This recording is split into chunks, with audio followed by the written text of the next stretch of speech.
ഒരു വ്യക്തിക്ക് തൻ്റെ കുടുംബത്തിലും സമൂഹത്തിലും നിർവഹിക്കേണ്ട ചുമതലകളും ഉത്തരവാദിത്തങ്ങളും ഭംഗിയായി നിർവഹിക്കണമെങ്കിൽ ചിലപ്പോൾ കടം വാങ്ങൽ അത്യാവശ്യമായിരിക്കും.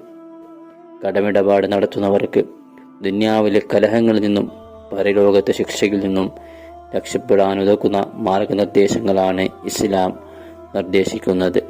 കടം വാങ്ങുന്നത് ഇസ്ലാമിൽ അനുവദനീയമായ ഒരു കാര്യമാണെന്നതിൽ സംശയമില്ല. ഖുർആൻ പറയുന്നു, സത്യവിശ്വാസികളെ ഒരു നിശ്ചിത അവധി വെച്ചുകൊണ്ട് നിങ്ങൾ അന്യനും വല്ല കടമിടപാടും നടത്തിയാൽ നിങ്ങളത് എഴുതി വെക്കേണ്ടതാണ്. അനാവശ്യങ്ങൾക്കും വിനോദങ്ങൾക്കും അലങ്കാരങ്ങൾക്കും ആഡംബരത്തിനും തുടങ്ങിയ എല്ലാ ആവശ്യങ്ങൾക്കും കടം വാങ്ങുന്നവരുണ്ട്. ഒരു മനുഷ്യൻ്റെ സ്വസ്ഥത തല്ലിക്കൊടുത്തുന്ന, സമാധാനം തിന്നു തീർക്കുന്ന അപകടകാരിയാണ് കടം എന്നുള്ളത്.